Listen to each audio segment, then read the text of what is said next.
ગૃહમંત્રી હર્ષ સંઘવીએ આજે વિશ્વામિત્રીમાં ચાલતી કામગીરીની મુલાકાત લીધી હતી. ત્યારબાદ સમીક્ષા બેઠક યોજી હતી. રાજ્યના ગૃહમંત્રી હર્ષ સંઘવીએ આજે વડોદરામાં વિશ્વામિત્રી નદીમાં ચાલતી કામગીરીની મુલાકાત લીધી હતી. વિસ્તારમાં આવેલ વિશ્વામિત્રી નદીની મુલાકાત લીધી હતી. સ્થળ ઉપર જઈને નદીને ઊંડી અને પહોળી કરવાની કામગીરીનું નિરીક્ષણ કર્યું હતું. ત્યારબાદ મહત્વપૂર્ણ બેઠક યોજી હતી. બેઠકમાં વહીવટીતંત્ર, મહાનગરપાલિકા, સિંચાઈ વિભાગના અધિકારીઓ તેમજ ચૂંટાયેલા પ્રતિનિધિઓ, ધારાસભ્યો ઉપસ્થિત રહ્યા હતા.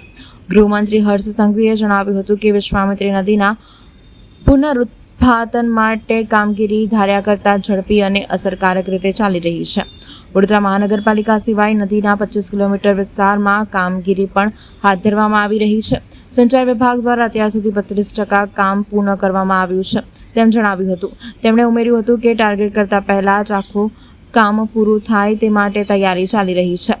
બેઠકમાં ચેકડેમના નિર્માણ અને પ્રી મોન્સૂન કામગીરી અંગે પણ પ્રેઝન્ટેશન આપવામાં આવ્યું હતું. હર્ષ સંઘવીએ આશા વ્યક્ત કરી હતી કે વિશ્વામિત્રી રિવાઇવલ પ્રોજેક્ટ તથા પ્રી મોન્સૂન કામગીરી સમયમર્યાદા પૂર્વે જ પૂર્ણ થશે.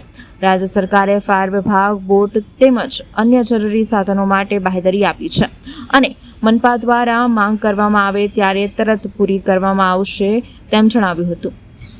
પ્રોજેક્ટ પૂર્ણ થયા બાદ વિશ્વામિત્રી નદીની પાણી વહન ક્ષમતામાં નોંધપાત્ર વધારો થયો છે.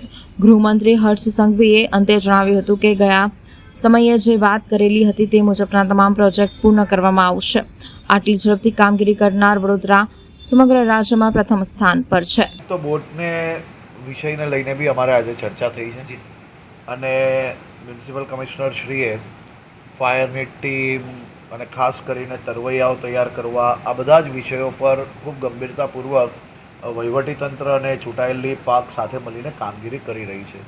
બોટ માટે રાજ્ય સરકારે બી કહ્યું છે કે જે કંઈ બોટોની જરૂર હોય પહેલેથી NDRF છે, HDRF છે, એની બી બોટ્સ જે કંઈ જરૂર હશે મહાનગરપાલિકા જે પ્રકારે માંગશે એ પ્રકારે એમને અહીંયા આપવામાં આવશે ને એ બી પહેલેથી આપવામાં આવશે. ભાઈ 45 દિવસ થયા છે અને દરરોજ 1% કામગીરીનું જે ટાર્ગેટ હતો એનાથી આજે આગળ ચાલી રહ્યા છે. સૌ પદાધિકારીઓ, સૌ ચૂંટાયેલા પ્રતિનિધિઓ, વહીવટીતંત્ર બધા સાથે મળીને વડોદરાના નાગરિકોના હિતમાં રાત દિવસ વિશ્વામિત્રી રિવાઇવલ પ્રોજેક્ટ પર કામગીરી કરી રહ્યા છે અને મને 100% વિશ્વાસ છે કે ટીમ વડોદરા આમાં ખૂબ મોટી સફળતા પ્રાપ્ત કરશે. વડોદરા શહેરના આ જ અધિકારીઓએ તમારા સૌની સામે 45 દિવસમાં વિશ્વામિત્રી પ્રોજેક્ટને કયા પ્રકારે કામગીરી કરી છે એ તમે સૌ લોકો એના સાક્ષી છો.